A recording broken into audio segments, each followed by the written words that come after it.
Let me tell you where Derek Whitmore is right now. He is living in a 600-square-foot studio apartment in Sandy Springs, Georgia. I know this because his attorney had to provide a current address for correspondence, and Keisha forwarded it to me on a Tuesday morning with zero commentary and a single period at the end, which is Keisha's version of a complete paragraph. The apartment is above a dry cleaning shop on Roswell Road. I have not driven past it. I want to be clear about that. The offices of Whitmore Property Group, the ones with the floor-to-ceiling glass and the view of Buckhead that Richard was so proud of, have a government notice taped to the front door. It has been there for 6 weeks. It is not the kind of notice you want on your front door. I am telling you this now because I want you to know how it ends before I tell you how it started. Hold that picture in your mind while I take you back to September. Because September looked nothing like that. September looked like everything was fine. Atlanta in September is the cruelest kind of beautiful. The heat breaks just enough to trick you. The air smells like someone's dryer vent and fresh-cut grass, and you start believing, genuinely believing, that your life is in order. That the choices you made were right. That the things you ignored are small enough to stay ignored. My life was not in order. My life was a spreadsheet with errors I had flagged, but not yet corrected. I just did not know that yet. Or maybe I did, and I had decided that knowing was worse than not knowing, which is something people do when they are tired of looking too closely at their own lives. My name is Maya Caldwell. I kept Caldwell as my middle name when I married, which turned out to be one of the smarter decisions of my adult life. I am 31 years old. I am a certified public accountant and a senior financial auditor at a firm in the Atlanta Financial Center on Peachtree Street. I spend my days reviewing numbers that other people would rather I not look at too closely. I am good at it. Remember that, because it matters later. I grew up in Decatur, Georgia, 20 minutes from Buckhead and a different world entirely. My mother passed when I was 24. Breast cancer, 14 months from diagnosis to funeral. My father, Frank Caldwell, just stayed. Same house, same kitchen, same Ford pickup he bought in 2011. Frank is 63 years old. He worked for the Federal Bureau of Investigation for 28 years, specializing in financial crimes. He retired 2 years ago because of his knees, not because he ran out of things to notice. That distinction matters too. I married Derek Whitmore 3 years ago. We met at a charity gala in Midtown that I attended because a colleague had a spare ticket and I had nothing better to do on a Thursday. Derek was charming in the specific way men are charming when they have grown up believing they are the most important person in any room. He was handsome. He called the next day instead of waiting 3 days to seem casual. I thought that meant confidence. It took me longer than it should have to understand the difference between confidence and entitlement. They wear the same jacket, they shake hands the same way, they even laugh the same laugh. We bought a house in Midtown in 2022, a 3-bedroom Craftsman on a corner lot with a front porch that made you think, yes, this is it. This is the life you were working toward. I put $89,000 down on that house. Remember that number, $89,000. It came from my grandmother, Louise Caldwell, who cleaned houses in Marietta for 31 years and left me that money in a certificate of deposit that took 8 months to mature. She died believing I would use it for something solid. I used every cent of it. Derek put down nothing. That is not a metaphor. That is just a fact, and facts matter in this story more than anything else. Derek worked for his father's company, Whitmore Property Group. Mid-size commercial real estate, about 35 employees, acquisition and development projects across the Atlanta metro. His title was Chief Operating Officer, which sounded significant until you understood that Richard had invented the title the same year Derek stopped complaining about being called a project manager. Derek's main qualification for the role was his last name and his ability to repeat his father's opinions with slightly better posture. Richard Whitmore had money the way certain men have money, not quietly, but as a personality. He lived in Buckhead in a house with a circular driveway and a landscaping budget that could have funded a small school. He hosted our anniversary dinner every year. Hosted is generous. Richard commanded it the way a man commands a parade he arranged for himself, and then acts surprised when the floats show up. I had never once been asked if I wanted it. I wanted dinner somewhere quiet and a long walk afterward. I got Richard's backyard, overcooked salmon, and 30 guests I did not choose. Saturday, September 14th. 3 years married. I wore a navy dress from the Nordstrom rack in Perimeter Mall, $67. I felt good in it. I remember that specifically, looking in the mirror before we left and thinking, okay, you look like yourself tonight. I am telling you this because it was the last time I felt that way for a while. I was also 8 weeks pregnant. I had not told Derek yet. I had been waiting for the right moment, which is what you do when some part of you already senses that the right moment does not exist in the life you are currently living. I had planned to announce it at dinner. I had practiced it in the bathroom mirror, standing sideways, one hand on my stomach, trying out different expressions. The grateful one, the tearful one. The one where you laugh a little because the feeling is simply too big for just a smile. What actually happened was something else entirely. The guests were mostly Richard's people, his attorney, his golf partners, 2 couples from the neighborhood. Derek's brother Carter was there with his wife Vanessa, who sat next to me when we moved to the table, squeezed my hand once, and asked quietly if I was okay. I thought that meant she was simply kind. I was right about that, just not in the way I expected. Richard was on his 3rd scotch by the time we sat down. He had that look, the one that meant someone was about to be reminded of their place. He looked at me across the mahogany table, raised his glass slightly, and said with that particular warmth, "That is not warmth at all, Maya. What is it you do again? Derek tells me you work in finance?" "Financial auditing, Richard. I review investment portfolios and flag irregularities. 8 years now." "Right." He nodded the way people nod when they stopped listening 2 sentences ago. Paperwork, essentially. Someone laughed softly. Derek reached for his wine. He said nothing.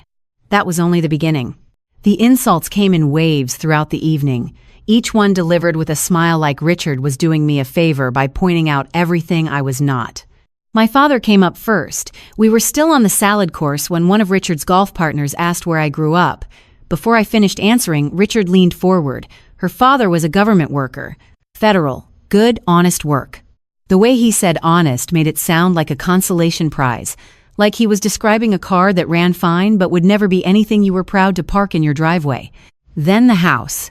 Richard looked down the table at Derek and said, loud enough for the whole room, "That Midtown place is going to need a full roof replacement in 2, maybe 3 years. You budgeting for that?" He said it the way people say things when they already know the answer and want everyone else to know they know it too. Derek nodded slowly. "We're on top of it, Dad." We were not on top of it. This was the first I was hearing about any roof. Then my job again, a second pass, this time aimed at a neighbor wife who had asked what I actually did on a daily basis. I started to explain the work portfolio analysis, irregularity flagging, the way you follow a number backward through a chain of decisions until you find the one moment where someone chose to be dishonest. Richard cut in before I finished my second sentence. "She catches mistakes in other people's paperwork, essentially. Very detail-oriented." He said detail-oriented the way you would say it about a very organized filing cabinet.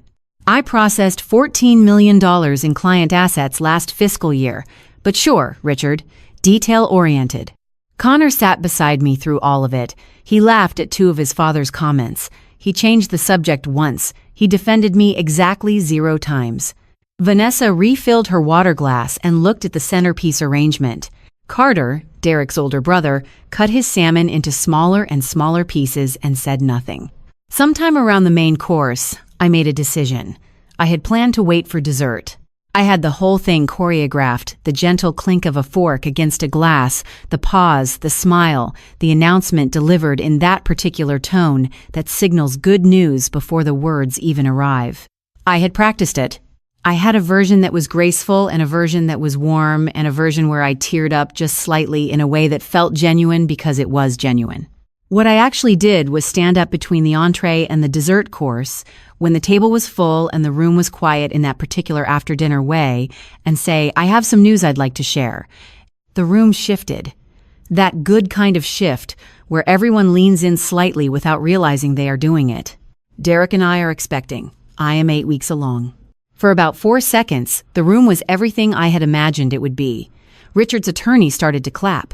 One of the neighbor wives grabbed her husband's arm. Vanessa put her hand over her mouth. Even Carter looked up from his plate. I stood there holding that moment, feeling the warmth of it, telling myself this was the turn, this was the part where the evening became something worth remembering.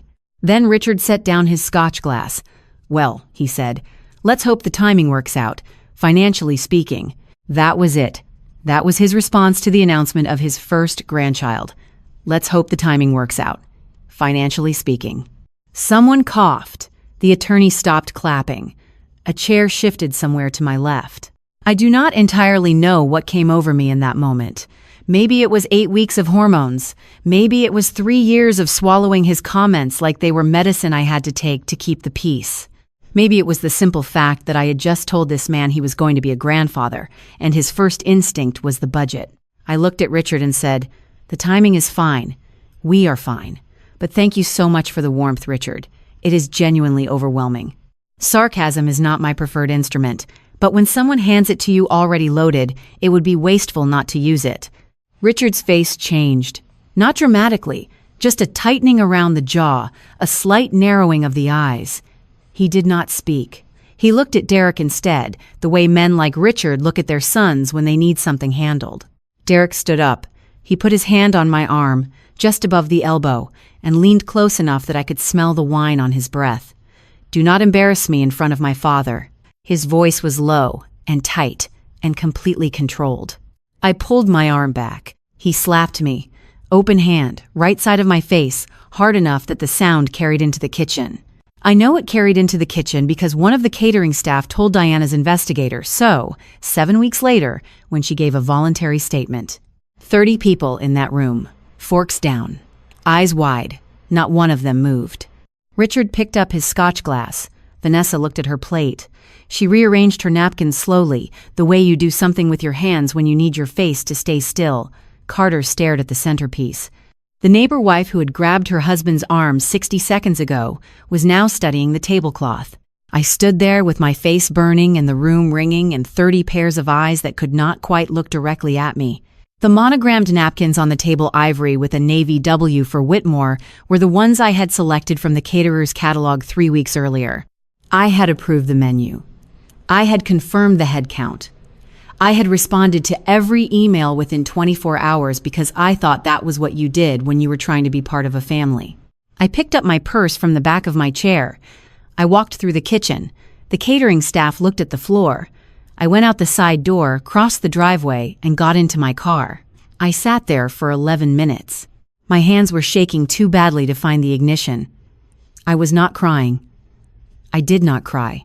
I just sat in the dark with the windows up and the September air outside, and the sound of music still drifting faintly from inside the house.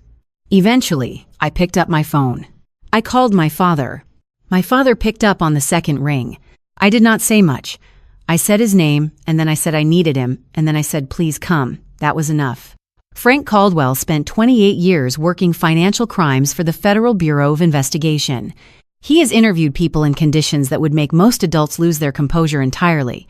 He can read a situation from 3 words and a tone of voice the way other people read a weather forecast. He knew from the sound of my voice exactly what kind of night it had been. He said, "Where are you?" I told him. He said, "Stay in the car. I am coming." I stayed in the car. It took him 41 minutes to drive from Decatur to Buckhead at that hour, which I know because I watched the clock on my phone the entire time. I did not go back inside. I did not respond to the text Derek sent at 11:47 that said simply, "You need to come back in here." I did not respond to the one at 11:52 that said, "People are asking where you went." I sat in the dark with the September air pressing against the windows and the faint sound of music still drifting from the back of the house, and I waited for my father. He pulled into the circular driveway in his 2011 Ford pickup with the 230,000 miles on it and the air conditioning that had not worked in years. He was wearing his gray pajama pants, a Morehouse College t-shirt that had been washed so many times, the lettering had gone soft and faint, and the pair of rubber-soled slippers he kept by the back door. He had not stopped to change. He had not stopped for anything. He just got in the truck and drove. He came to my window and knocked softly. I unlocked the door. He opened it, looked at my face for a long moment without saying anything, and then said one thing. "Where is he?" "Dad, don't." He breathed in through his nose. He breathed out. He nodded once, the way he nodded when he was filing something away for later rather than letting it go entirely. Then he said, "Okay, come on, let's go home." He helped me out of the car. He walked me around to the passenger side of the truck. The seat had a folded road map on it from a trip he took to Savannah in 2019 and had never removed, and a paper bag from a fast food place that I did not ask about. He moved both to the back without a word, and I got in. As he walked around to the driver's side, I watched him put one hand briefly on the hood of the truck and stand still for just a second before getting in. I noticed it. I did not say anything. Not that night. We drove home listening to the late-night radio station. He never changed. He did not ask me to explain what happened. He did not ask me what I was going to do. He drove, and occasionally he changed lanes, and once when we hit a red light on Memorial Drive, he reached over and patted the back of my hand, once, just once, and then put both hands back on the wheel. That was enough. The house in Decatur looks exactly the same as it did when I was 12 years old. My mother chose the yellow curtains in the kitchen, and my father has never replaced them. The rooster clock above the stove runs 6 minutes fast because my father set it that way deliberately after my mother died, so he would never be late to anything again. The junk drawer next to the refrigerator requires 2 hands and significant determination to close. The back porch light has a bulb that flickers slightly when the temperature drops, which Frank has been meaning to fix for approximately 4 years. I know every corner of that house the way you know a place that held you when you were small and scared and not yet certain you would be okay. Walking through the back door that night, I felt something release in my chest that I had not realized I was holding. Frank made me a cup of tea without asking if I wanted one. He set it on the kitchen table in front of me and sat down across from me with his own coffee, which he drinks at all hours without any apparent effect on his ability to sleep, a fact that has mystified me since childhood. We sat there for a while without talking. The rooster clock ticked 6 minutes ahead of reality. Outside, a neighbor's dog barked twice and went quiet. "You don't have to tell me tonight," he said finally. "I know, but you're staying here." It was not a question. I nodded anyway. I slept in my childhood bedroom that night. Twin mattress, the same comforter with the pattern of gold and burgundy diamonds that I had picked out when I was 14 because I thought it looked sophisticated. A small bookshelf with textbooks from college that I had never gotten around to moving. A photograph on the dresser of my mother and me at my graduate school pinning ceremony, both of us squinting into the afternoon sun, both of us smiling in the specific way you smile when you are so happy you are not quite sure what to do with your face.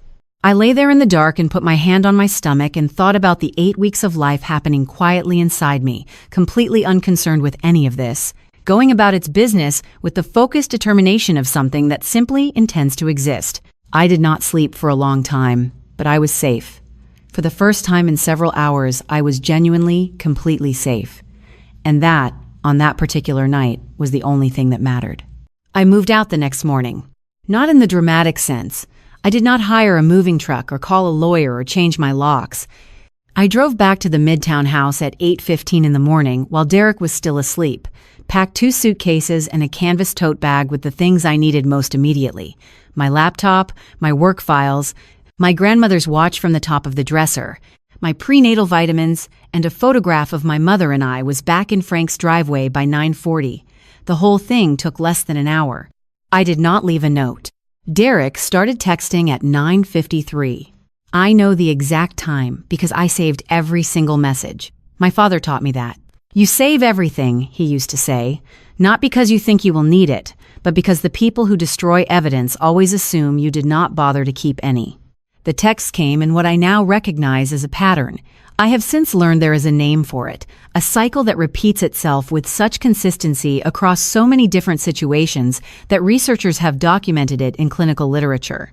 At the time, I just thought it was Derek being Derek, which is to say unpredictable in a way that always somehow managed to circle back to being my fault.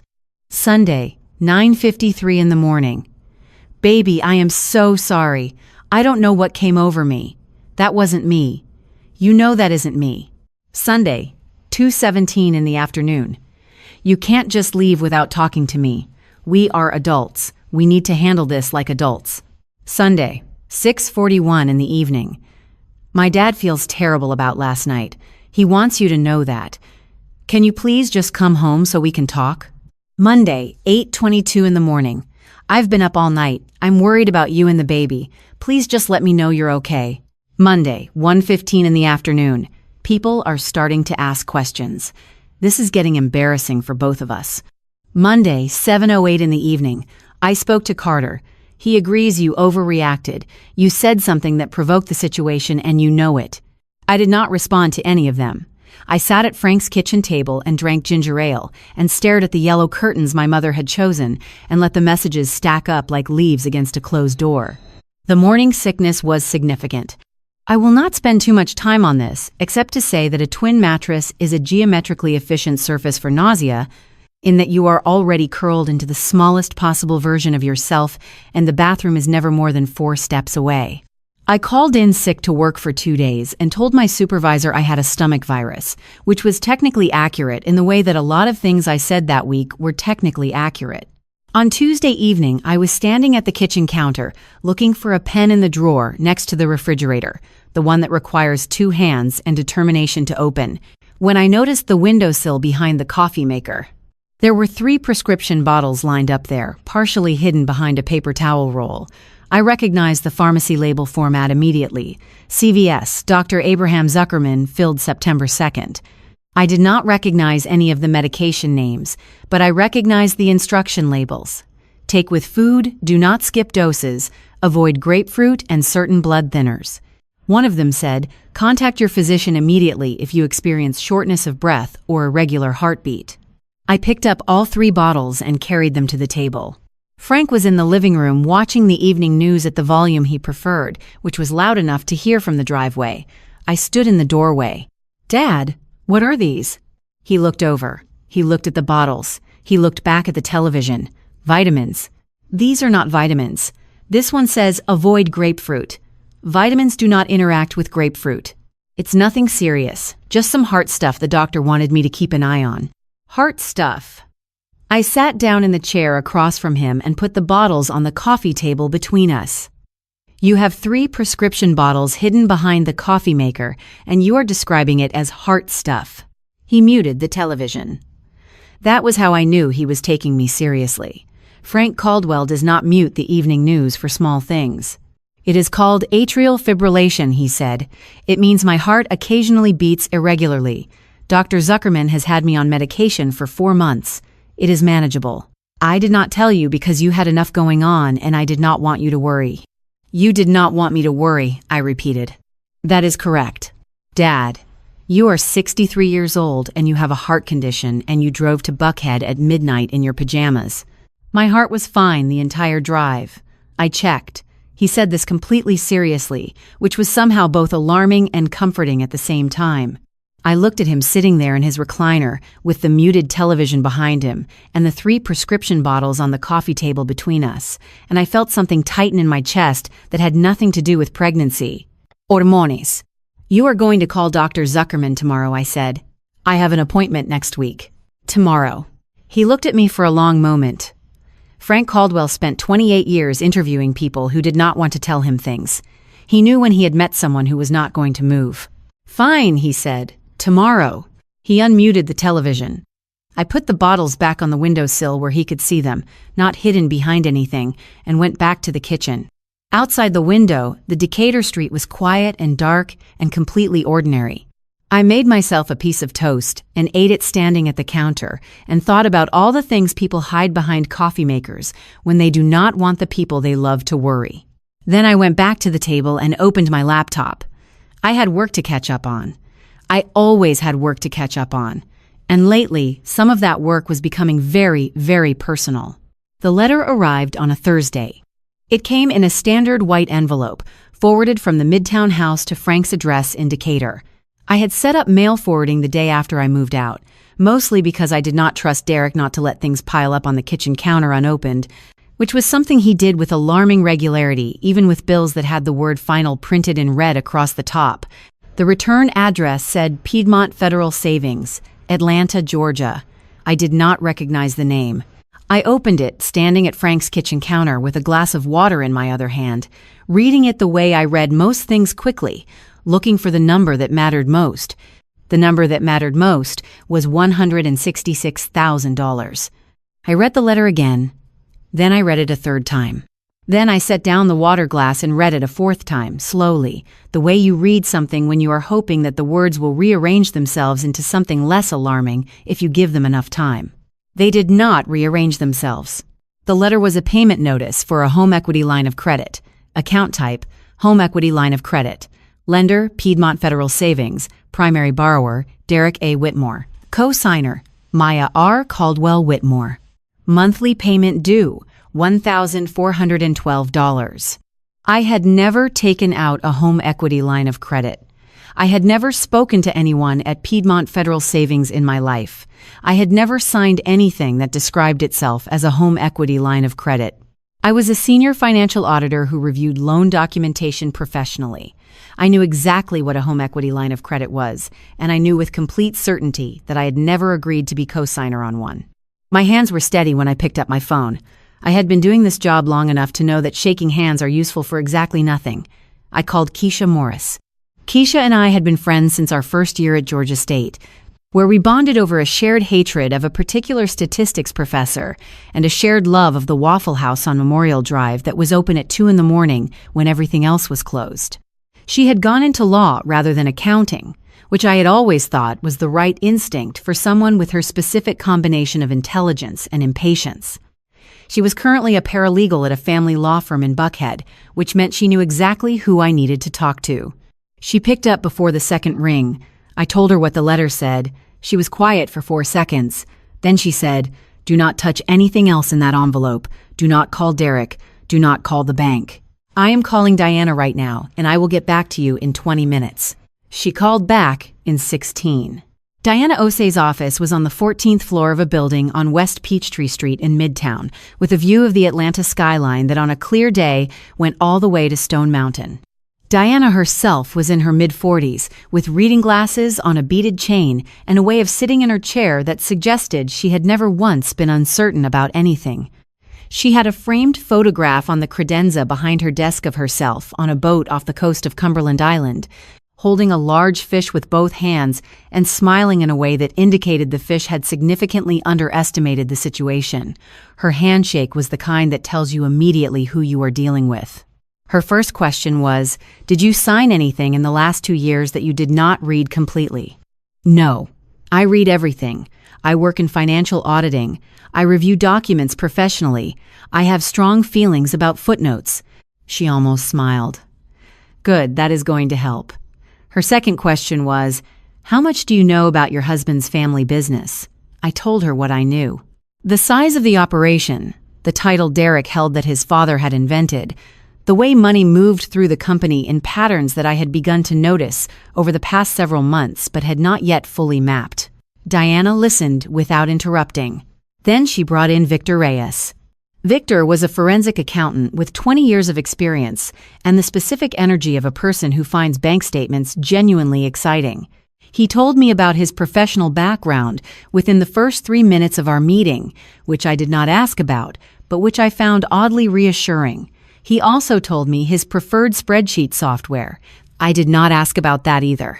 Victor ran a title search on the Midtown house within 48 hours. When he called me back, his voice had the careful neutrality of someone who has learned to deliver significant information without editorializing. "There are 2 home equity lines of credit against the property," he said. "The first was opened in March, $92,000. The second was opened in June, $74,000. Total liens against the property, $166,000. Both list Derek Whitmore as primary borrower. Both list you as co-signer." I did not say anything. "I pulled the scanned applications," he continued. "I would like you to come in and look at something." I went in the next morning. Victor had the documents open on his laptop when I arrived. He turned the screen toward me without preamble. 2 loan applications side by side. My name on both. My signature on both. I looked at the signatures for a long moment. My real signature has a sharp capital M and a specific loop on the lowercase y that curves back and connects to the next letter. My mother taught me cursive at the kitchen table when I was 8 years old because she did not trust the school to do it correctly. She was right about that, as she was right about most practical things. My handwriting is consistent and specific and entirely mine. What was on those documents looked like someone had asked a person who had never met me to guess what my signature might look like based on a brief verbal description. The M was printed. The Y had no loop. My last name trailed off at the end like the pen had simply lost interest. "That is not my signature," I said. Victor nodded. "I know. I identified that before I called you." He paused. "That is going to help considerably." He reached for his mouse. "Now let me show you where the money went." The money went to Whitmore Property Group. Victor walked me through it the way he walked through everything methodically, without drama, letting the numbers speak for themselves, because in his experience, numbers were more convincing than any amount of editorial commentary. Both home equity lines of credit, all $166,000, had been wired within 48 hours of each draw to the same operating account at Georgia Primary Bank, registered to Whitmore Property Group, LLC. From there, the money moved again, portions of it into sub-accounts, portions into what appeared to be project escrow accounts, and a not insignificant portion directly into a personal account registered to Richard A. Whitmore. I sat across from Victor's desk and listened, and felt something clarify behind my eyes, the way it clarifies when you have been looking at a set of numbers for a long time without seeing the pattern, and then suddenly the pattern is the only thing you can see. "They used our house," I said, not a question. "They used the equity in your house," Victor said, which was technically more precise and somehow worse. "The property you hold jointly with your husband was used as collateral for financing that went directly into his father's business operations." I thought about the house in Midtown, the craftsman with the front porch and the corner lot and the 3 bedrooms we had never quite figured out what to do with. I thought about the morning I signed the purchase agreement, sitting at the title company's conference table with a pen in my hand, and the feeling of doing something permanent and right. I thought about my grandmother Louise, who had cleaned other people's houses in Marietta for 31 years, who had saved with a discipline that I had always found both humbling and slightly heartbreaking, who had left me $89,000 because she wanted me to have something solid. I want you to understand what $89,000 meant in the context of Louise Caldwell's life. She did not have a retirement account. She did not have investments. She had a certificate of deposit at a credit union in Marietta that she had been adding to since 1981, $20 at a time when that was all she could manage, more when she could manage more. She wore the same winter coat for 11 years. She bought her groceries on Tuesdays because the store offered a senior discount. She left me that money with a handwritten note that said simply, "Use this for something that lasts." I put every cent of it into the down payment on that house. Derek put in nothing. And now that house had $166,000 in fraudulent liens against it, secured by a signature that was not mine, and the money had gone to fund Richard Whitmore's business operations. Diana leaned forward. "There is one more thing I need to show you."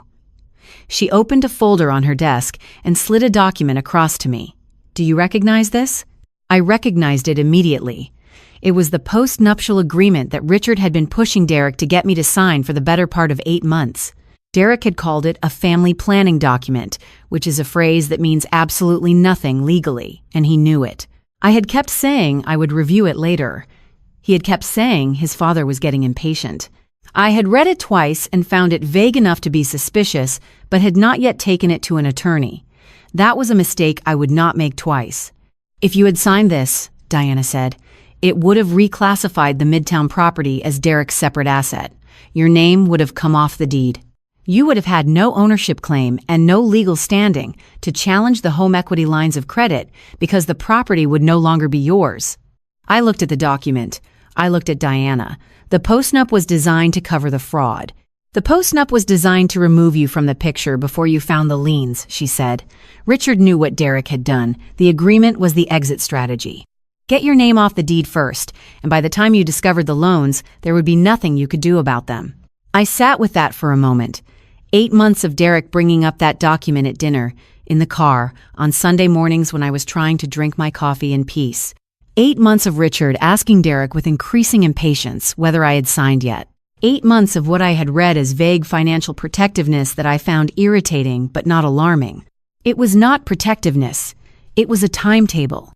I drove back to Decatur that evening and found Frank at the kitchen table with the newspaper and a bowl of soup he had not finished. I sat down across from him and put my laptop on the table between us and opened it to the spreadsheet I had been building for the past 6 months. Not Victor's spreadsheet, mine. Frank looked at the screen. He looked at the numbers. He looked at me. "How long have you been running these?" he asked. 6 months, I said. I noticed the first irregularity in March when I was reviewing our joint account statements. I started tracking it the way I track anything at work. I did not know what I was looking at yet. I just knew the numbers did not add up. Frank was quiet for a long moment. He had the particular stillness of a man who has spent decades learning to think before he speaks, which is a rarer quality than most people realize. "Show me everything," he said. I turned the laptop to face him and started from the beginning. 10 days after the anniversary dinner, Vanessa Whitmore sent me a text message. I stared at it for a long time before I opened it. I had her number in my phone from 3 years of group family messages about holiday schedules and dinner reservations, but Vanessa and I had never had a direct conversation that went beyond pleasantries. She was Carter's wife. She had been part of the Whitmore family for 7 years. She had sat next to me at the dinner table 10 days ago, squeezed my hand once, and then looked at her plate when Derek hit me. I had filed that under the category of people who witnessed something terrible and chose comfort over courage, which is a category that contains more people than most of us would like to admit. The text said, "I know you have no reason to trust me right now. I understand if you don't respond, but I think we need to talk. Not at the house, not anywhere near the family, just the two of us." I read it 4 times, then I called Keisha. "She could be reaching out genuinely," Keisha said. "Or she could be reaching out on Richard's behalf to find out what you know. Those are the only 2 options. Either way, you go, you say nothing, and you listen." That was the right advice. I have learned to recognize the right advice even when it is not what I was hoping to hear, which is one of the more useful skills an adult can develop. We met at a coffee shop inside Pond City Market on a Wednesday afternoon. Vanessa was already there when I arrived, sitting in a corner booth with an oat milk latte and the specific posture of someone who has been rehearsing what they are about to say. She looked tired in a way that went beyond the afternoon. She looked tired in a way that had been accumulating for a long time. I sat down. I ordered a tea. I did not say anything beyond hello and thank you to the server, and I waited. She talked for 40 minutes. I will summarize. Vanessa had a law degree from Emory. She had graduated in the top 15% of her class and had accepted an offer from a litigation firm in Midtown before she and Carter got married. Richard had made it clear. In the specific way, Richard made things clear without ever saying them directly, that a daughter-in-law with an active legal career was not compatible with the image he had cultivated for the Whitmore family. Vanessa had turned down the offer. She had spent 7 years attending Richard's dinners and Richard's events and nodding along to Richard's opinions, and she had done it with the particular grace of someone who had made a calculated decision and was still deciding whether it had been the right one. She had known about the home equity lines of credit since August. Carter had told her after the second one was drawn.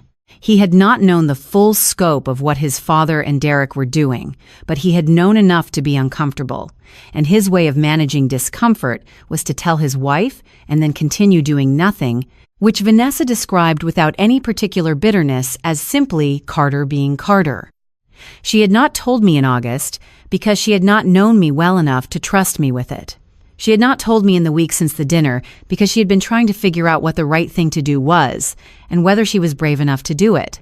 "I am telling you now," she said, "because I watched my brother-in-law hit you in front of 30 people, and I watched my husband cut his food into smaller pieces, and I have been thinking about that moment every day since, and I cannot keep thinking about it without doing something about it." I looked at her across the table. I had said almost nothing for 40 minutes. That was intentional. I had learned from my father that silence is one of the most effective tools in any investigative conversation, because most people are uncomfortable with silence and will fill it with more information than they originally intended to share. "What do you want to do about it?" I asked. She reached into her bag and put a small USB drive on the table between us. "I have been saving documents since year 2, she said. Financial records, internal communications, project files that did not match the numbers in the official reports. I saved them because something felt wrong, and I did not know what else to do with that feeling.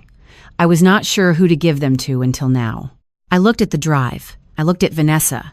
I thought about Keisha's two options, genuine or a setup, and I made a decision based on 40 minutes of watching someone tell a story that was too specific and too unflattering to herself to be fabricated. I picked up the drive and put it in my bag. "I need you to understand something," I said. "If you give me this and then go home and tell Richard or Carter or Derek that we met, everything in here becomes significantly less useful." Not useless, but less useful. "I know," she said. "And if what is on here is what I think it is, there is no version of this where things stay the same." "I know that too," she said. "I stopped wanting things to stay the same a long time ago." I drove back to Decatur that evening and plugged the drive into my laptop at Frank's kitchen table. He came in from the living room, stood behind me, and looked at the screen for 45 seconds without speaking. Then he straightened up, walked down the hallway to his bedroom, and closed the door. I heard him make a phone call. His voice was low and even and completely professional. It was not the voice he used when he talked to me or to the neighbors or to the man at the hardware store on Church Street. It was the voice he used when he was working. The one I had heard exactly twice in my childhood when he took calls at home that he did not know I could hear from the hallway. He had used that voice for 28 years, and apparently, he was not entirely done with it yet. The following Monday, I tried to log into our joint checking account at Georgia Primary Bank. Password incorrect. I tried again with the alternate version I sometimes used when I could not remember which variation I had set. Password incorrect. The third attempt locked the account entirely, which triggered an automated message to the phone number on file, which was Derek's number, not mine. He had changed that too, apparently. I sat at Frank's kitchen table with my laptop open and the locked account screen staring back at me, and felt something that was not quite surprise and not quite anger, but lived somewhere in the uncomfortable territory between the tfau.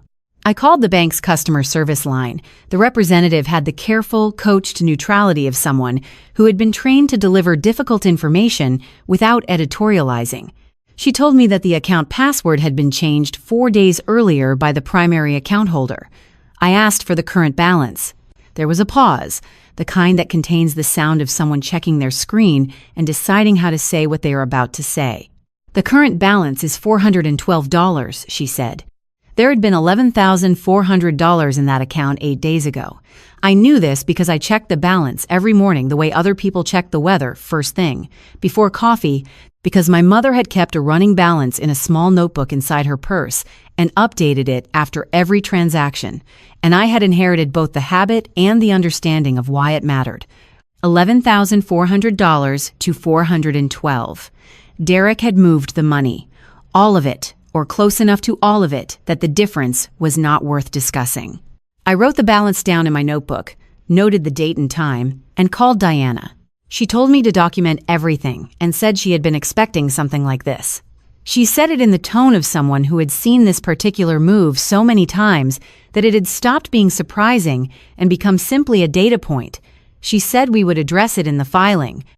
I hung up and sat for a moment with the notebook open in front of me, and then I went back to work because I had claims to review and a performance evaluation coming up and a baby to think about, and none of those things were going to wait for Derek Whitmore to finish making bad decisions. The second thing happened on Tuesday. My colleague Priya Anand found me in the break room at the Atlanta Financial Center at 11:15 in the morning, holding a cup of tea I had not yet drunk and staring at the window in the specific way you stare at windows when you are thinking about something that has nothing to do with the view. She had that expression people wear when they have information they did not ask for and are not sure what to do with it. Eyebrows slightly raised, lips pressed together, coffee mug held in both hands like a small shield. "I don't want to get involved," she said, which is what people say immediately before they get involved. But Derek called the office yesterday. He asked to speak with someone in HR. Douglas took the call. I set down my tea. "What did he say?" "He said he was concerned about your mental state. He said the pregnancy was making you," and I am quoting him directly here, "erratic and emotionally unstable, and that he wanted someone at your workplace to check on you and make sure you were managing your responsibilities appropriately." I looked at Priya. Priya looked at me. I was standing in the break room of the Atlanta Financial Center at 11:15 on a Tuesday morning, having processed 9 claims before 10 o'clock, with a color-coded tracking spreadsheet open on my second monitor and a client callback scheduled for 2 in the afternoon. What did Douglas say? Douglas told him that employee wellness concerns needed to go through the proper channels and that unsolicited calls from non-employees about staff mental health were not something the company could act on, and then Douglas said he would have to ask Derek not to call the number again. She paused. Douglas used his formal voice, the one he saves for situations that are about to become legal issues. Douglas was good people. I thanked Priya and went back to my desk and sent Diana a message describing the call. Then I processed 2 more claims and ate a sandwich at my desk and answered 4 emails and did not think about Derek Whitmore for the rest of the afternoon, which was either an impressive demonstration of professional focus or a complete dissociation from reality, and I am still not entirely sure which. The third thing happened on Wednesday evening. My Aunt Roberta, who lived in Savannah and whom I spoke to perhaps 4 times a year at holidays and birthdays, called me at 7:30. She opened with, "Honey, I just want you to know I am not taking sides," which is something people say when they have already chosen a side and feel guilty about it. Derek had called her. He had told her I was having a breakdown. He had told her the pregnancy was affecting my judgment and that I had left our home without explanation and was refusing to communicate, and that the whole family was deeply concerned. He had used the phrase, "the whole family is worried about her," at least twice, Roberta said, in a tone that suggested he had rehearsed it. I listened to all of this without interrupting. When Roberta finished, I said, "Thank you for calling me, Aunt Roberta. I want you to know I am not having a breakdown. I am having a Tuesday." I paused. A Wednesday, actually. "I am having a Wednesday, and it has been a long one." She said she just wanted to make sure I was okay. I told her I was okay. I told her I would explain everything when I could and that I loved her. Then I hung up and sat on the edge of Frank's couch and stared at the floor for a while. Derek was building a story. The unstable pregnant wife. The family worried. The concerned husband just trying to hold things together. He was laying the groundwork the way you lay groundwork when you know a fight is coming and you want to control the narrative before it arrives. I opened my laptop. I had work to do. My work and the other kind. The Fulton County Records Office on Mitchell Street smells like old carpet and toner and whatever industrial cleaning solution they use on government building floors every evening after 5. I noticed it the moment I walked in, that specific institutional smell that exists nowhere else on earth. And for approximately 30 seconds, I was 17 years old again, doing a history project in the school library on a Thursday afternoon, with nothing more complicated on my mind than whether I had cited my sources correctly. Then I remembered why I was there, and the feeling passed. Victor needed certified copies of the title documents and lien records for the Midtown property. Official copies, with the raised seal, the kind that could be submitted as evidence in legal proceedings. I had taken the afternoon off work, driven Frank's pickup because my car was still at the Midtown house and I had not gone back for it, and parked in the lot on Mitchell Street with 2 hours on the meter. The records clerk was efficient and unhurried in the way of someone who has processed thousands of requests and found a pace that allowed them to do the job well without letting the urgency of other people's situations become their own. I was grateful for that. I filled out the request form. I paid the fee. I waited 22 minutes on a plastic chair and thought about nothing in particular, which is a skill I had been developing out of necessity over the past several weeks. She handed me 2 manila folders. I thanked her. I walked out into the October afternoon, crossed the parking lot, got into Frank's truck, and sat down. I did not start the engine. I put the folders on the passenger seat and looked at them. Inside those folders were the documents that proved my husband and his father had taken $166,000 from a house that I had bought with my grandmother's savings, using a signature that was not mine, for a business that had nothing to do with me. It was all there, official and certified and stamped with the seal of Fulton County, Georgia. Irrefutable, documented, mine to use. I sat there and did not start the engine for 17 minutes. I know it was 17 minutes because the parking meter receipt said I had arrived at 2:14, and when I finally turned the key, it was 2:31. I counted it later. At the time, I was not counting anything. At the time, I was just sitting in a truck that smelled like Frank motor oil and the peppermint candies he kept in the cup holder, and something underneath both of those things that I could only describe as the smell of reliability and trying to locate the part of myself that knew what to do. Next, I thought about calling Diana and telling her to stop everything. Let Derek have the house. Let Richard keep whatever he had taken.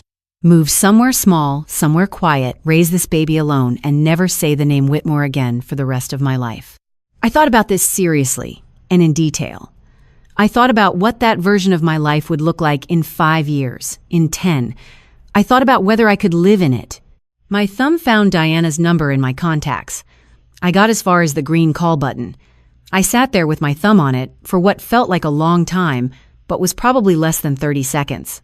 Then I looked at the folders on the passenger seat.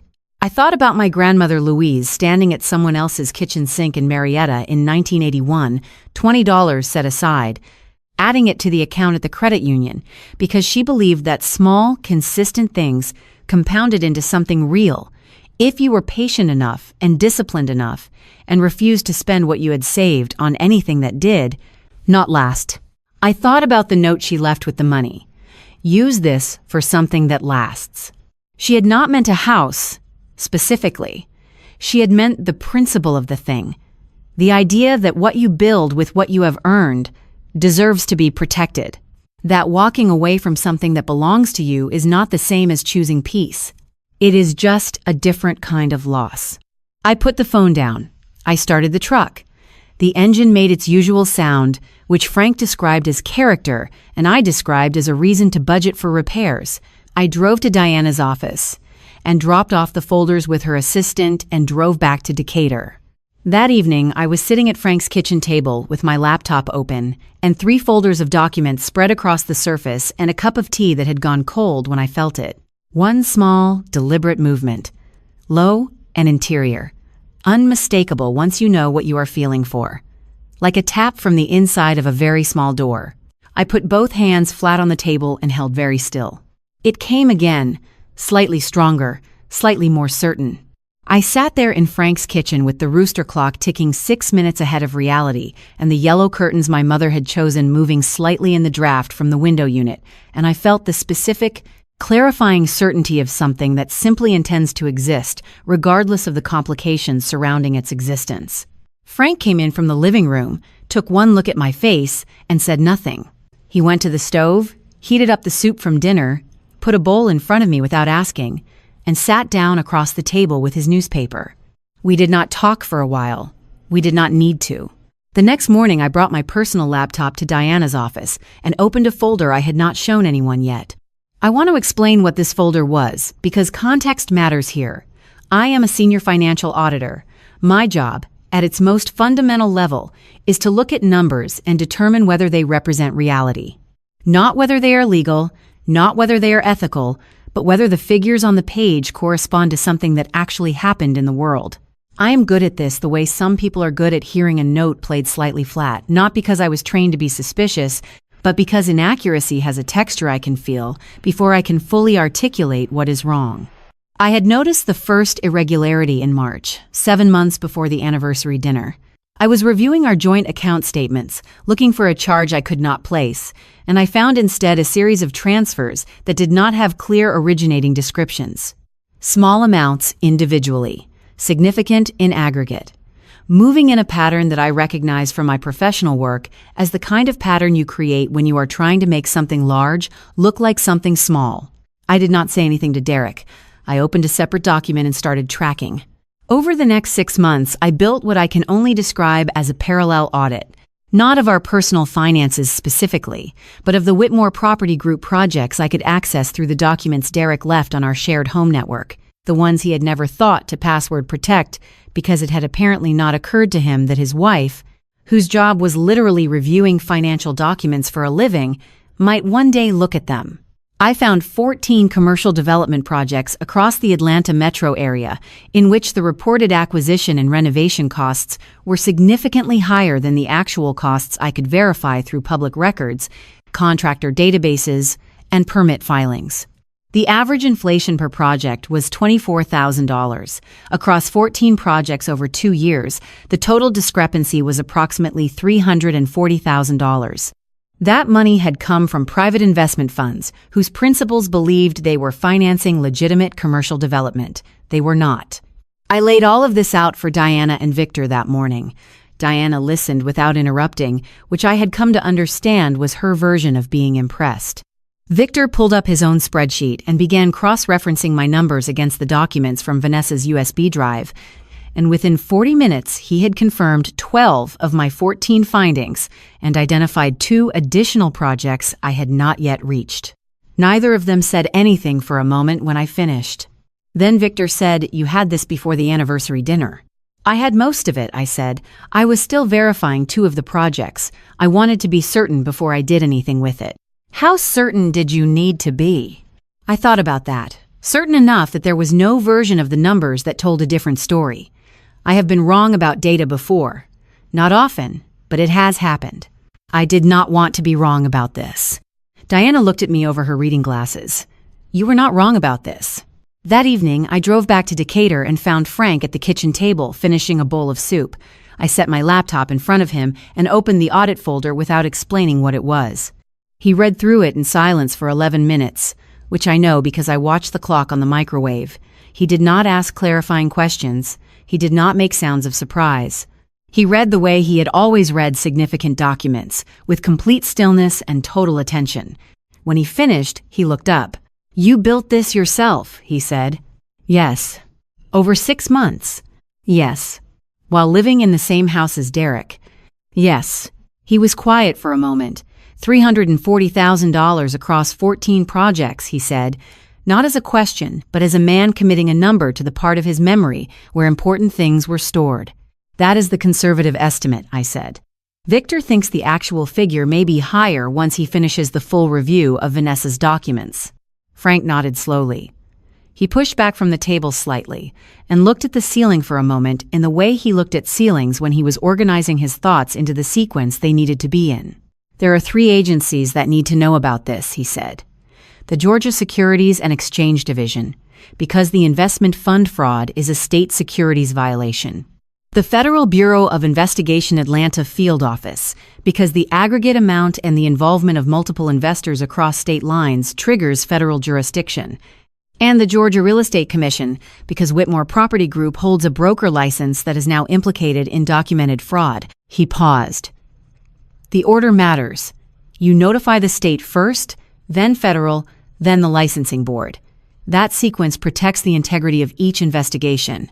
He said all of this with the calm specificity of a man reciting something he had done many times before because he had done it many times before. "Diana is already handling the divorce and the forgery filing," I said. "Good. Let her handle those.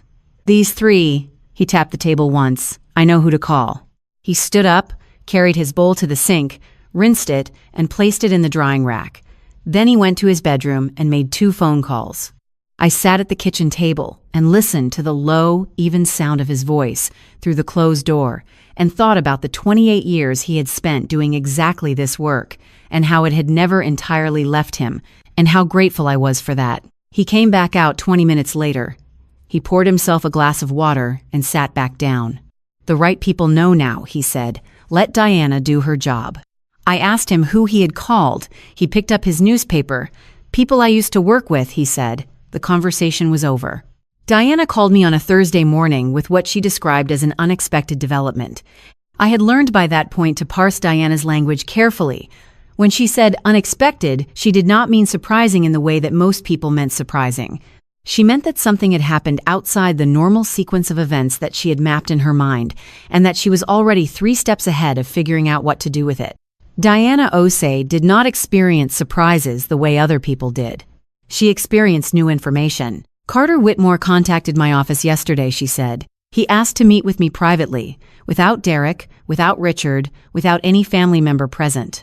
He has his own attorney, someone from a firm in Buckhead that has no connection to the Whitmore family. He wants to talk." I sat with that for a moment. Carter. The man who had cut his food into smaller and smaller pieces at the anniversary dinner while his brother hit his sister-in-law in front of 30 people. The man who had told Vanessa about the home equity lines of credit in August and then continued doing nothing about them, which Vanessa had described without bitterness as simply Carter being Carter. "What does he want to say?" I asked.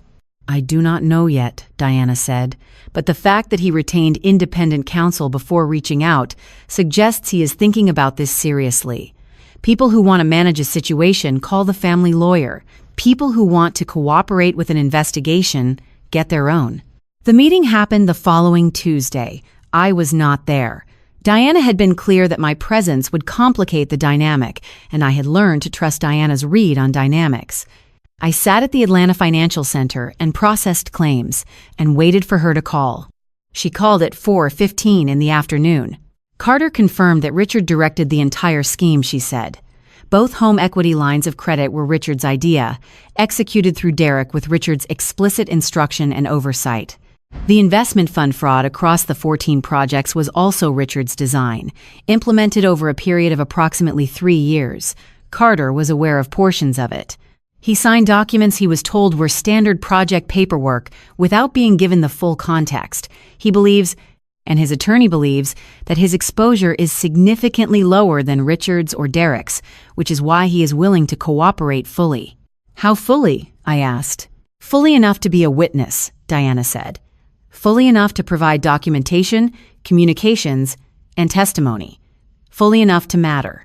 I looked out the window of my office at the Atlanta skyline. It was a clear afternoon, the kind of October afternoon that made the city look like something from a photograph, all glass and light, and the suggestion of possibility. I thought about Carter at the anniversary dinner. I had read his silence as complicity, which was not wrong, but it was not the whole picture either. There is a particular kind of person who knows that something is wrong and cannot find the way to say so, not because they do not care, but because the system they are inside of has made the cost of speaking feel higher than the cost of silence. Carter had lived inside the Whitmore family his entire life. Richard had built that cost structure deliberately and over decades. I did not feel sorry for Carter, exactly, but I understood something about him that I had not understood before. I sent Vanessa a message that evening, just 3 words. He did it. She called me back within 2 minutes. Carter told me this morning, she said. Her voice was steady in the way of someone who had been preparing themselves for a feeling and had discovered when it arrived that they were in fact prepared for it. Are you okay? I asked. I am relieved, she said. Relieved is different from okay, but it is better than the alternative. She paused. I want you to know that I did not know for certain that he would do this. I hoped. I told him what I thought was right. I gave him the information he needed. But I did not know. That distinction matters to you, I said. It matters a great deal, she said. I have spent 7 years in a family where people did things and then claimed they had no choice. Carter had a choice. He made it. Those are different sentences. I thought about that after we hung up. I thought about the difference between hoping someone will do the right thing and knowing they will. I thought about all the choices in this story that people had framed as not choices, Richard's dinner parties that were not invitations, Derek's post-nup conversations that were not optional, Carter's document signings that were not explained. The architecture of a system designed to make the people inside it feel that they had no agency, so that when the accounting came, no one would have to take responsibility for anything. Carter had found his way to a choice. It had taken him longer than it should have, but he had gotten there. Diana filed the supplemental statement of cooperation with the court the following morning. Carter's attorney submitted the supporting documentation the same afternoon. The case, which had already been significant, became something else entirely. It became airtight. That evening, Frank made grilled chicken and rice, which was his version of a celebratory dinner, distinguished from his regular dinners primarily by the fact that he used the good pan. We ate at the kitchen table and watched the evening news and did not talk about the case because there was nothing left to say about it that would not be better said in a courtroom. The hearing was set for November 21st. We had 17 days. I intended to use all of them. Diana Osei wore her best blazer on the morning she filed. I know this because she sent me a photograph at 7:53 in the morning. It was a selfie taken in the elevator of her building, which I mentioned because Diana was not the kind of person who typically sent selfies, and the fact that she had taken one told me something about what the morning meant to her.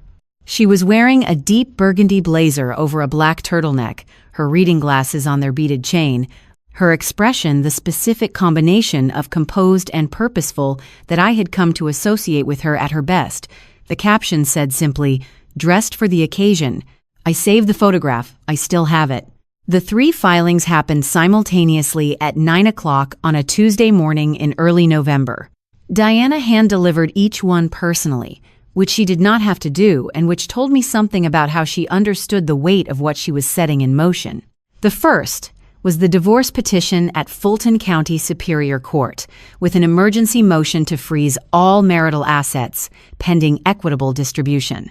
The motion included Victor's full forensic accounting report, the certified title documents from the records office on Mitchell Street, the handwriting analysis, comparing my real signature to the forgeries on both loan applications, and a detailed timeline establishing that the postnuptial agreement Richard had pressured Derek to obtain had been designed specifically to remove my name from the property deed before I could challenge the fraudulent liens. Diana had written the motion herself.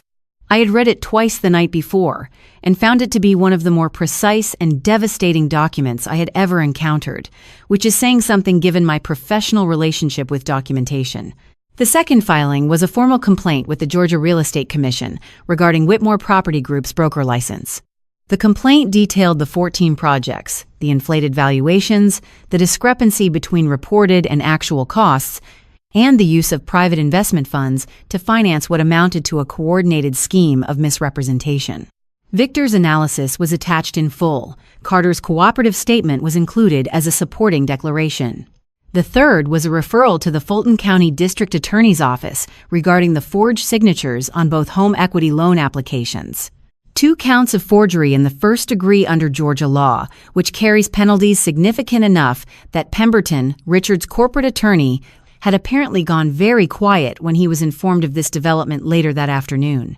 Frank, through channels he continued to describe only as people I used to work with, had separately transmitted the investment fraud documentation to the Federal Bureau of Investigation Atlanta field office. That transmission was not part of Diana's 3 filings. It existed on a parallel track, moving through a different system at a different pace, doing what federal investigations do, which is to say moving carefully and thoroughly and with the specific gravity of an institution that does not hurry but also does not stop. I spent that morning at Frank's kitchen table.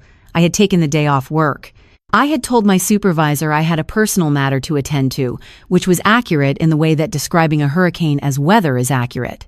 I drank 2 cups of tea and ate a piece of toast and tried to read a novel I had been carrying around for 3 weeks without getting past the first chapter. I was not able to concentrate on fiction. My mind kept returning to the 3 envelopes, making their way through 3 different government offices on the other side of the city. At 11:42, Vanessa called. "He just got served," she said. Her voice was even, but I could hear something underneath it that was not quite excitement and not quite relief, but contained elements of both. Derek. The process server came to the house 40 minutes ago. Derek has been in the bedroom with the door closed since then. And Richard? Richard has been on the phone since 9:30 this morning. I have counted at least 4 different attorneys. She paused. Carter is sitting in the driveway. He drove over this morning and has not come inside. I think he is processing. I looked out the window above Frank's kitchen sink. The maple tree in the front yard had gone fully orange in the past week, the kind of orange that looks almost artificial, too saturated to be real. It had been there since before I was born. My father had raked its leaves every November for 30 years. He had told me once that a tree that old had roots deeper than most people imagined, running under the yard and under the sidewalk and under the street, holding on to the ground with a patience that had nothing to do with visible effort. "How is Carter?" I asked. "He is doing what Carter does when he has made a hard decision," Vanessa said. "He is sitting very still and waiting to feel okay about it. It takes him a while, but he always gets there." "Vanessa," I said, "thank you for the USB, for the coffee at Ponce City Market, for all of it." She was quiet for a moment. "You would have found it without me," she said. "You were already 6 months in." "Maybe," I said, "but it would have taken longer, and I was not sure I had longer." After we hung up, I sat at the kitchen table for a while without doing anything in particular. The maple tree moved slightly in the November wind. Frank came in from the back porch, poured himself a cup of coffee, looked at my face, and sat down across from me. "Done?" he said. "Filed," I said. "Done comes later." He nodded. He drank his coffee. Outside, the orange tree held onto its leaves for 1 more day. The 17 days between the filing and the hearing were the quietest days of the entire ordeal. I do not mean quiet in the sense that nothing happened. Things happened. Documents were exchanged, motions were filed and responded to. Victor completed his full review of the materials on Vanessa's USB drive and added 3 more projects to the tally, bringing the total discrepancy to $372,000. Diana had 2 calls with Pemberton, Richard's corporate attorney, both of which she described afterward as illuminating, in the specific way that watching someone realize the size of the hole they have dug for themselves is illuminating. Carter's attorney submitted his cooperative declaration to the court. The FBI Atlanta field office sent a formal acknowledgement to Frank's contact, confirming receipt of the investment fraud documentation, which Frank told me about at breakfast one morning, in the same tone he would use to mention that the mail had arrived. What I mean by quiet is that the urgency of the previous weeks, the constant incoming, the locked accounts and the HR calls and the text messages and the sense of being surrounded on all sides had shifted into something more like forward motion. We were not reacting anymore. We were moving towards something and the direction was clear, and all I had to do was keep going until we got there. I went back to work full-time the Monday after the filing. My supervisor, a patient man named Gerald, who had been processing my vague explanations for 6 weeks with more grace than I deserved, simply nodded when I told him I was ready to return to a full schedule and asked if I needed anything. I told him I needed my regular caseload and a working coffee machine. He arranged both. The work helped. It always had. There is something stabilizing about a problem that has a correct answer, about numbers that either reconcile or do not, about the clean logic of a system that does not depend on anyone's emotional state to function. I processed claims. I reviewed portfolios. I flagged 3 irregularities in a commercial property assessment that turned out to be genuine errors rather than fraud, which was a relief in the way that ordinary problems are a relief after months of extraordinary ones. Frank's appointment with Dr. Zuckerman was on a Wednesday morning, 11 days before the hearing. I drove him. He did not ask me to. I simply appeared in the kitchen at 7:45 with my keys in my hand, and he looked at me for a moment and then put on his jacket. Dr. Zuckerman had been Frank's physician for 12 years. He was a compact, precise man with a gray beard and the manner of someone who had delivered enough difficult news to have developed a reliable method for doing it clearly and without unnecessary ceremony. He reviewed Frank's latest results, adjusted one of the 3 medications, and told Frank that the atrial fibrillation was well controlled and that with consistent medication and reasonable lifestyle adjustments, there was no reason he could not have many productive years ahead of him.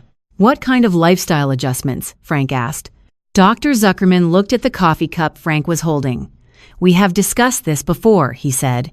I am asking again, Frank said. Significantly less coffee, Dr. Zuckerman said. More sleep, less stress. Frank nodded thoughtfully in the manner of a man taking careful note of advice he had no intention of following. I appreciate your perspective, he said. In the car on the way home, he drank the rest of his coffee. I did not say anything. Some battles are not mine to fight. Richard's attorneys attempted to contact me directly on 2 separate occasions during the 17 days. Both times, Diana intercepted the communications before they reached me and responded on my behalf with language that I did not read in full, but that Keisha described, when I told her about it, as the legal equivalent of a door closing firmly in someone's face. Derek attempted to reach me through my Aunt Roberta a second time, which Roberta handled by telling him she was not a messaging service and suggesting he speak to his own attorney.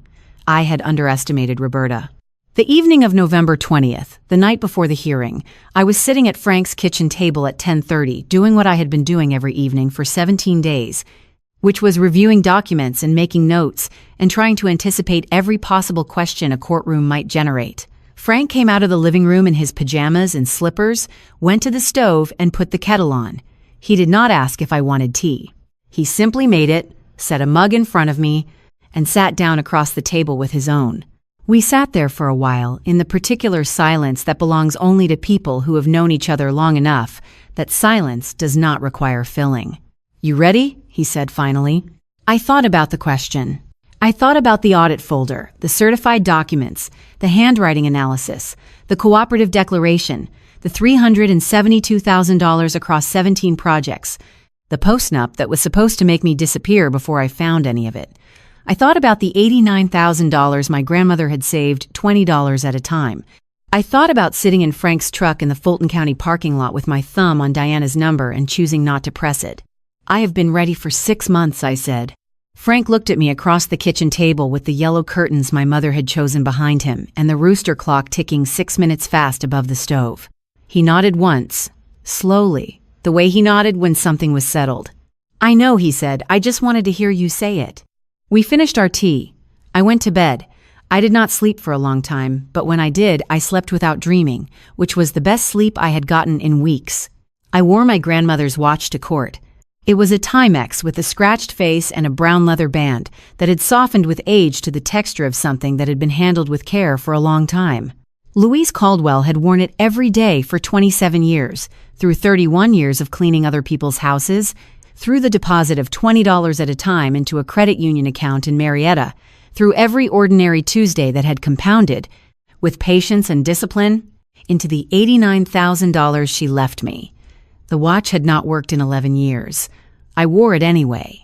Fulton County Superior Court sits at 136 Pryor Street Southwest in downtown Atlanta. It is a building made of old granite and institutional gravity, the kind of structure that was designed to communicate permanence, to make the people inside it feel the weight of what was being decided. The lobby smelled like old carpet and toner, and the specific cleaning solution they use on government floors, a smell I had encountered once before in the Fulton County Records Office, and that I associated now with the machinery of consequence moving forward, whether or not anyone was ready for it. Frank Droveme. He wore his good jacket, the navy one he reserved for occasions that required more than his standard flannel, and he parked the truck in the garage on Mitchell Street without commenting on the parking rate, which told me he understood the significance of the morning. Vanessa was waiting on the courthouse steps. She was wearing a gray wool coat, and her Emory Law School composure, which I had come to recognize as the particular stillness of someone who had trained for exactly this kind of room and was finally, after 7 years, being allowed to use that training for something that mattered. She fell into step beside me without ceremony. We walked in together. Richard was already in the gallery when we entered the courtroom. He was wearing a suit that I estimated at $3,000, charcoal gray with a faint pinstripe, the kind of suit that announces its own cost without appearing to try.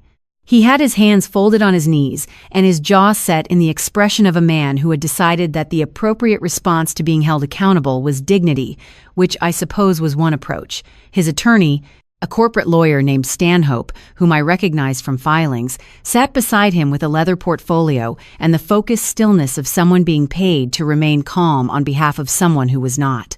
Derek was at the respondent's table with Pemberton. He was wearing a white dress shirt with a collar that was half a size too small, which made his neck look compressed in a way I might have found funny under other circumstances. He was sweating through the shirt already, at 9:15 in the morning, in a climate-controlled courtroom in November. He did not look at me when I came in. He looked at the table in front of him with the fixed attention of a man trying to appear more composed than he was. Carter sat in the gallery 3 rows behind Richard. He did not look at his brother or his father. He looked straight ahead at the bench with his hands clasped in his lap and the expression of someone who had made a decision he could not unmake and had decided the only thing left to do was sit with it. Diana set her files on the table with the efficient calm of someone who had done this many times and understood that the preparation was over and the work was now. She had worn the burgundy blazer again. I noticed it and was glad. The judge entered at 9:30. The Honorable Patricia Okafor, who had been on the Fulton County Superior Court bench for 14 years and had the manner of someone who had heard every possible variation of human conflict and had developed, through long exposure, both a finely calibrated instinct for what was true and a complete intolerance for the waste of her court's time. Diana presented the case in 4 layers, each one building on the last with the precision of someone who had designed the sequence deliberately and tested it for weak points. The first layer was the forged signatures.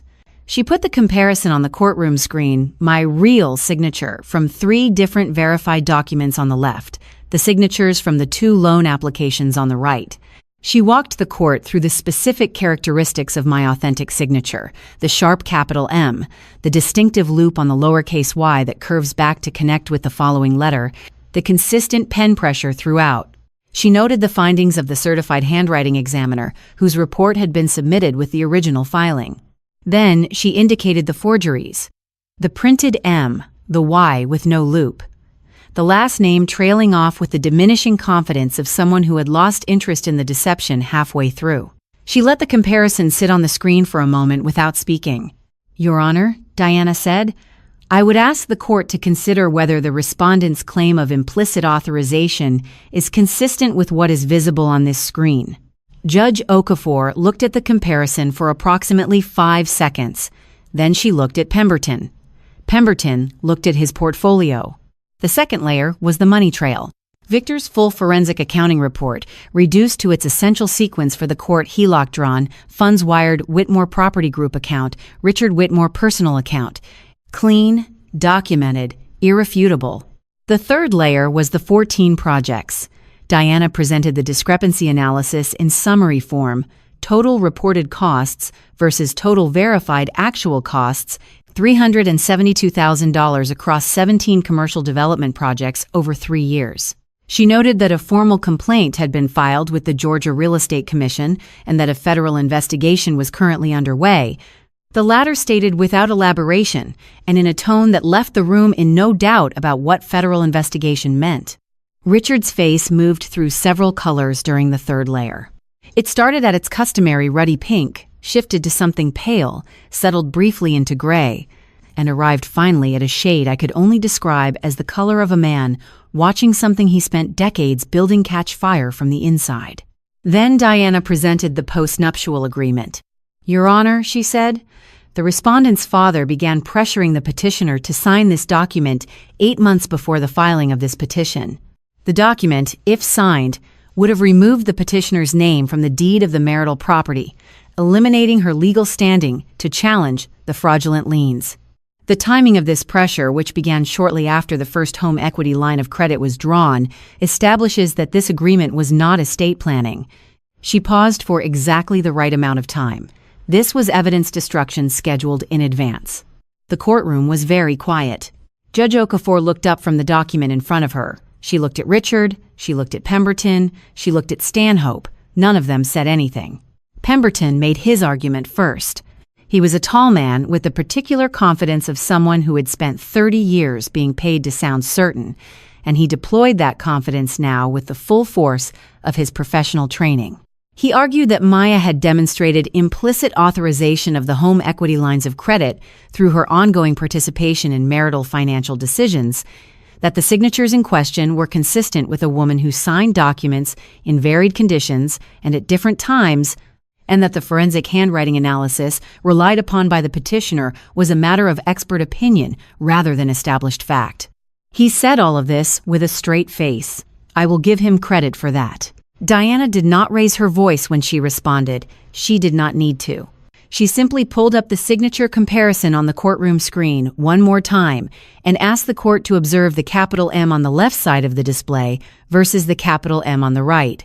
She noted that the petitioner's authentic signature had been verified across 43 documents spanning 6 years, all of which showed the same consistent characteristics without variation. She noted that the certified handwriting examiner had testified in 41 prior proceedings and had been qualified as an expert witness in Fulton County Superior Court on 17 separate occasions. Then she sat down. Judge Okafor looked at the screen for 4 seconds. Then she looked at Pemberton. Then she said, I have seen enough of the signature question. Let's move to the witness. Carter took the stand at 10:47 in the morning.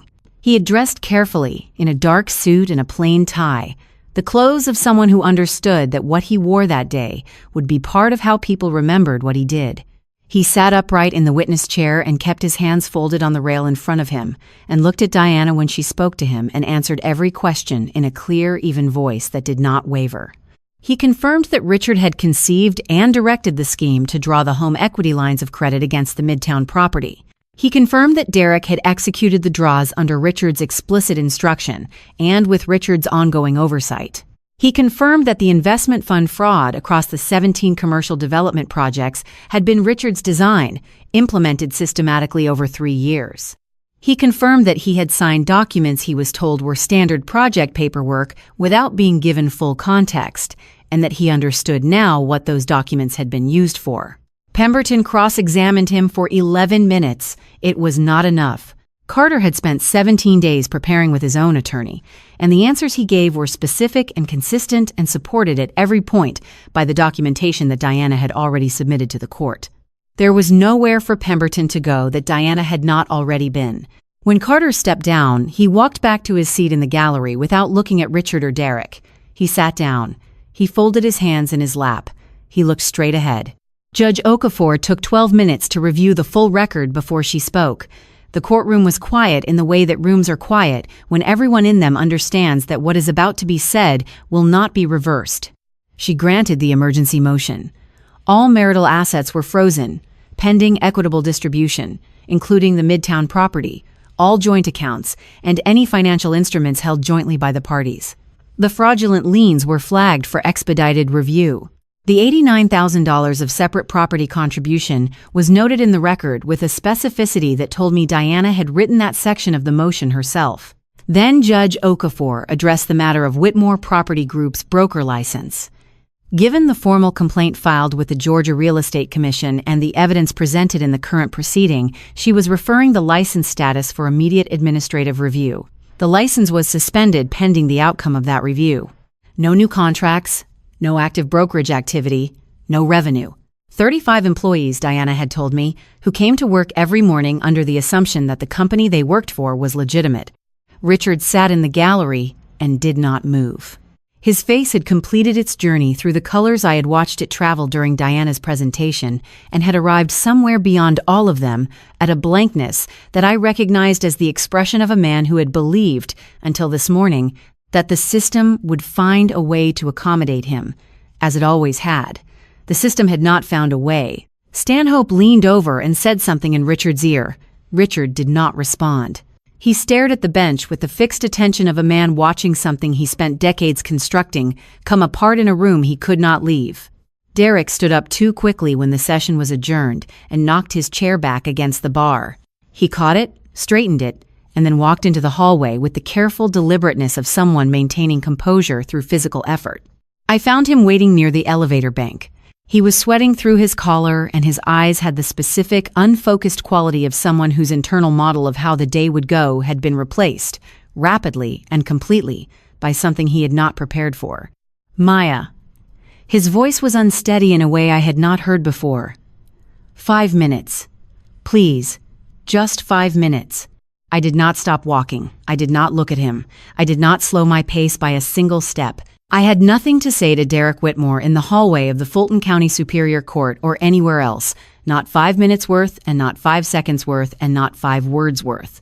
Whatever we had to say to each other would be said through Diana and Pemberton in the language of legal proceedings, which was the only language I trusted anymore to mean what it said.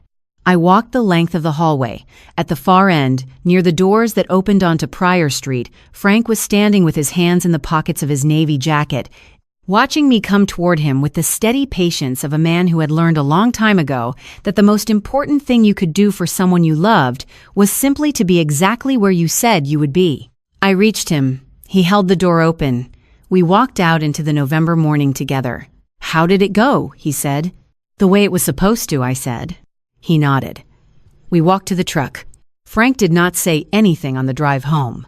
He put the truck in gear, pulled out of the parking garage on Mitchell Street, and merged onto the downtown connector with the unhurried competence of a man who had been driving in Atlanta traffic for 40 years and had made his peace with it. The talk radio station he never changed was playing at the volume he preferred. I watched the city move past the window and felt the particular exhaustion that comes not from having done too much, but from having held something at maximum tension for a very long time, and finally, completely, letting it go. "How is your heart?" I asked him somewhere around the interchange. "Beating," he said, "regularly, as of this morning. That is the minimum acceptable standard." "It has always been my target," he said, and that was the extent of our conversation about the hearing for the rest of the drive. The things that happened in the weeks after November 21st did not happen all at once. They happened the way consequences tend to happen, gradually and then completely, each one following from the last, with the logic of a sequence that had been set in motion long before anyone in it was ready to acknowledge where it was going. Derek moved out of the Midtown house within 10 days of the hearing.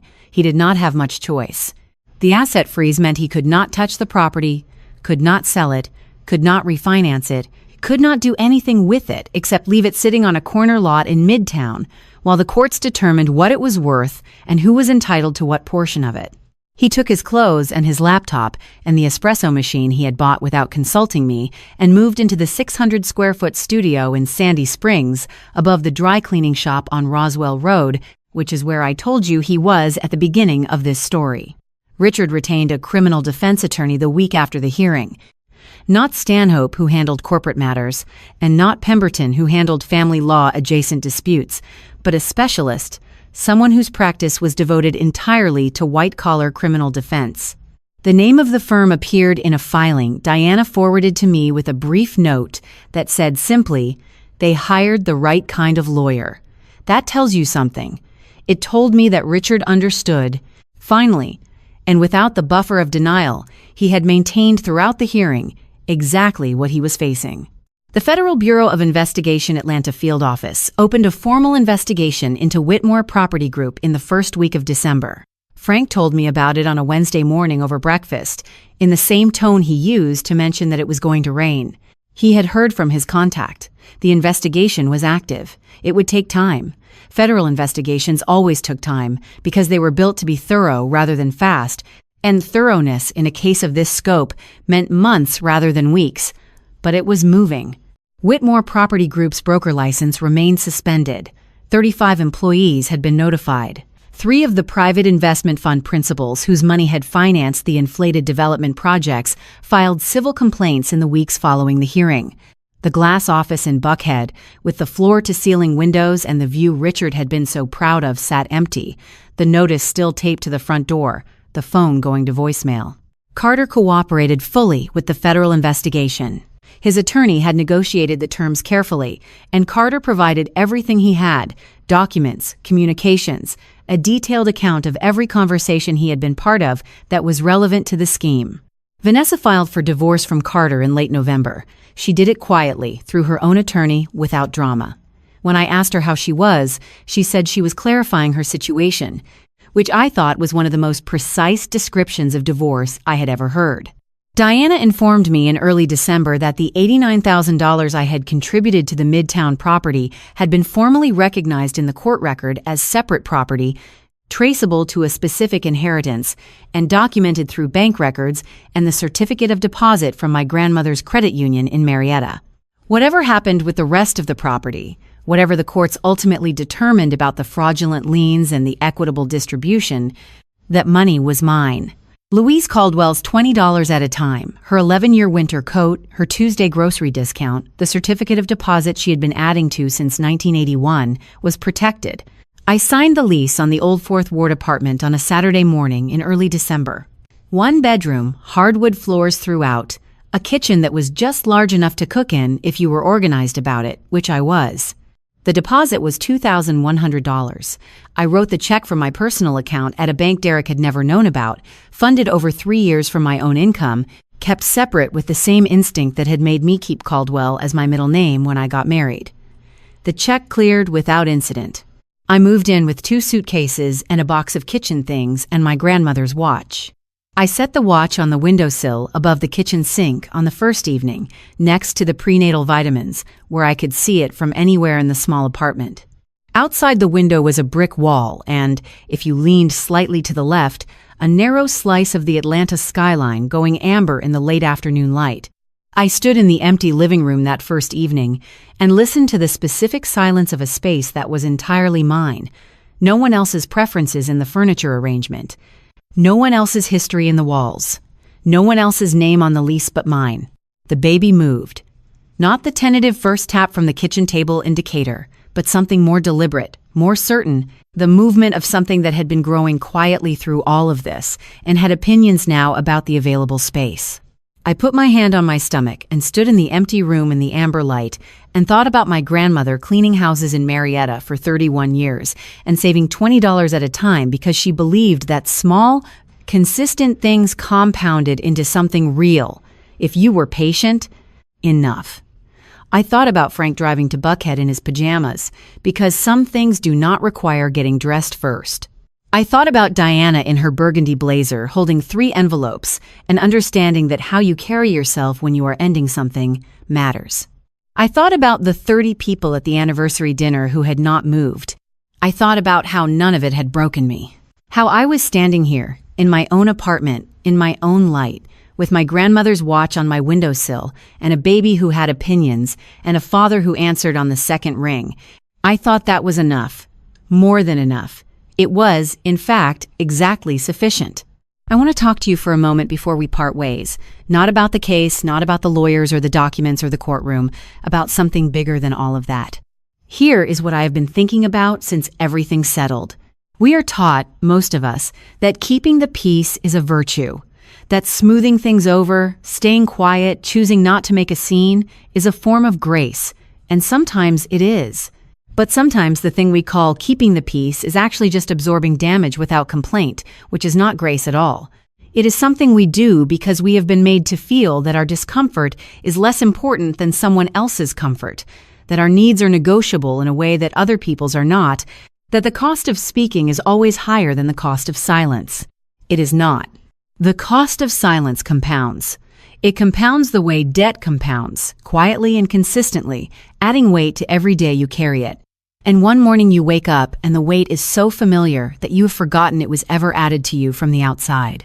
You have started to believe it was always yours. It was not always yours, and you do not have to keep it. What I want you to understand is this. The moment things changed for me was not in a courtroom.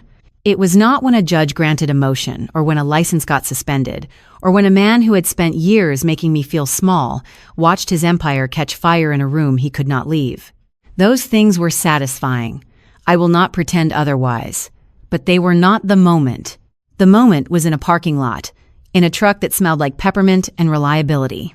With 2 manila folders on the passenger seat and my thumb on a phone number and the choice sitting right there in front of me completely mine, the moment was when I decided that what my grandmother built, $20 at a time over 31 years, deserved to be defended. Not because of the money, because of what the money represented. Because of what she believed when she saved it. Because of what I owe to the version of her that wore the same coat for 11 winters so that I could have something solid. We do not fight for ourselves, most of us, until we find something bigger than ourselves to fight for. For me, it was that. For you, it might be something different, but I believe it is there. I believe everyone has a thing that is worth the fight if they look for it honestly and without flinching. I also believe this. The people who love you will drive 40 minutes in their pajamas. They will sit across a kitchen table and not say anything, and that will be exactly right. They will make tea when you do not know you need it, and wait at the end of hallways and answer on the second ring. They will be steady in the way that old trees are steady, not because nothing has ever tried to knock them down, but because the roots go deeper than anyone standing on the surface can see. If you have people like that, hold on to them. And if you are one of those people for someone else, I want you to know that it matters more than you will ever be told directly. It matters every single day. Now, I have kept you long enough, and I have one last thing to ask. If this story did something to you today, if it sat somewhere in your chest in a way that is still there, if it reminded you of something you have been carrying, if it made you feel less alone in something you thought was only yours, I want you to tell me about it in the comments. I read every single one. Not a team, not an assistant, me, usually late at night with a cup of tea, reading what you write and being grateful that you wrote it. And if you have a story of your own, the kind you carry around and do not tell people, the kind that lives in the part of you that does not come up in ordinary conversation, maybe this is a place you can put it down for a moment. I am here. I am listening. And I promise you, whatever it is, someone else in this community has been waiting to hear that they are not the only one. If you want to be here for the next story, hit subscribe and turn on notifications so you do not miss it. And, share this one if it reached you, because somewhere out there is a person who needs to hear it today and does not know yet that they do. Thank you for being here. It means more than I know how to say properly, so I will just say it plainly. Thank you. Take care of yourself. And do not keep the peace at the cost of your own.